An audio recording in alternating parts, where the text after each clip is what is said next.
Hello guys, কেমন আছো তোমরা সবাই? আশা করি খুব ভালো আছো। দেখো, আজকে ব্লগে আরও একটা রেসিপি নিয়ে চলে এসলাম। এখানে দেখতে পাবে আজ আমি বানাবো, আই থিঙ্ক তোমরা বুঝতেই পারছো স্টার্টিংটা দেখে, মাটন কিমা বানাচ্ছি একদম হোম স্টাইলে। দেখো, তেলটাকে প্রথমে গরম করে নিলাম। গরম করে নেওয়ার পর পেঁয়াজটাকে আমি আগেই চপ করে রেখেছিলাম, তো ওই চপারটাতে চপ করে তারপর পেঁয়াজটাকে ভেজে নেব এখানে ভালো করে, একটু যাতে গোল্ডেন ব্রাউন কালারের মতো আসে অন্তত ততক্ষণ ভাজবে, মোটামুটি যাতে পেঁয়াজের কাঁচা যে ভাবটা সেটা চলে যায়, আবার নাও পড়ে। এর মধ্যে এখন আমি মেশাবো হচ্ছে আদা বাটা, লঙ্কা বাটা, সেটা দিয়ে এটাকে ভালো করে নেড়ে নেব যাতে আদার আর লঙ্কার যে একটা কাঁচা স্মেল হয় সেটা যাতে না থাকে, আর ভালো করে কষে যায় পেঁয়াজের সাথে।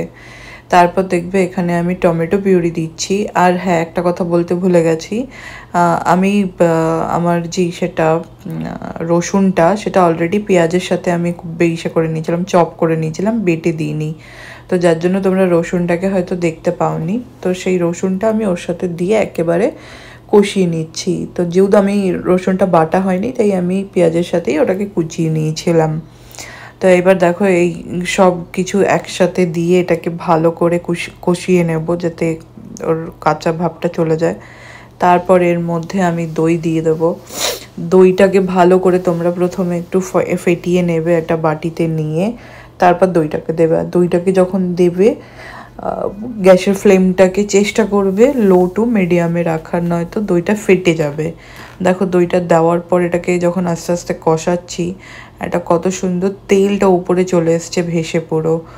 তোমরা দেখতে পাচ্ছ সাইডে যেটা রয়েছে তেল, কিন্তু আমি খুব একটা দিইনি, মোটামুটি যেটুকু রান্নাটা করতে গেলে লাগে ততটুকুই আমি তেলটা দিয়েছি। কিন্তু তাতেও দেখো এটা মশলাটা কষানোর পর কত সুন্দর একটা তেলটা বেরিয়ে আসছে রান্নাটা থেকে। এইবার আমি এর মধ্যে ওই যেই সেটা দিয়েছিলাম দইটা যেটাতে করে দিয়েছি, তার মধ্যে যেটা এক্সট্রা একটুখানি ছিল সেটাতেই অল্প একটুখানি জল নিয়ে আমি রান্নাটার মধ্যে দিলাম।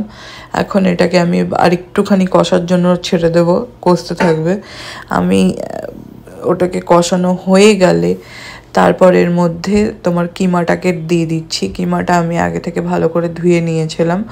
তোমরা চেষ্টা করবে যদি বাড়িতে কেউ কিমা বানাও, আমার এটা রেডিমেড কেনা কিমা তাই আমাকে কাটার পরই ধুতে হয়েছে, বাট যদি বাড়িতে কারোর কিমা কাটার মেশিন থাকে বা কেউ কিমা তৈরি করো কেটে চপ করে, তো বেটার হয় আগে মাংসটাকে ধুয়ে তারপর তোমরা ওটাকে ভালো করে কিমার মতো করো। এরপর দেখো, এর মধ্যে আমি নুন দিয়ে দিলাম স্বাদ অনুসারে, তোমরা তোমাদের স্বাদ মতো নুনটাকে দিয়ে দেবে। হলুদ দিয়ে দিলাম, হলুদটাও তোমরা দেখে নেবে যে তোমাদের রান্নার পরিমাণটা কত। আমার এখানে 2 স্পুন আমি দিয়েছিলাম। দেন যা মশলা রেগুলারের রান্নাতে দাও, লঙ্কা গুঁড়ো, ধনে গুঁড়ো, জিরে গুঁড়ো, সেগুলো সব দিয়ে দিলাম 2 টেবিল স্পুন করে। টেবিল স্পুন তো নয়, যেটা টিস্পুন হয় সেই আন্দাজ মতো করে আমি দিয়েছিলাম। তো তোমরা তোমাদের আন্দাজ মতোই সেটা দিয়ে দেবে রান্নাটাতে। দিয়ে এবার ভালো করে মশলাটাকে মিশতে দেবে, মিশিয়ে সেটাকে কিছুক্ষণ ধরে ভালো করে কষাবে যাতে মশলাটার কাঁচা গন্ধটা চলে যায়, মশলাটা ভালো করে কষে যায় কিমাটার সাথে। এবার ওটাকে একটু ভালো করে নাড়বে সব দিক দিয়ে যাতে ওটা ভালো করে মিক্স হয়ে যায়। তারপর কিছুক্ষণ আমি এটাকে আবার ঢাকা দিয়ে রেখে দেবো যাতে কিমাটাও একটুখানি সেদ্ধ হয়, কেন ওটাও তো একটু একটু তুমি যদি ঢাকা না দিয়ে করো কন্টিনিউয়াসলি, এমনি খোলা অবস্থায় রাখো, তাহলে ওটা সিদ্ধ হতে সময় লাগবে আরও বেশি।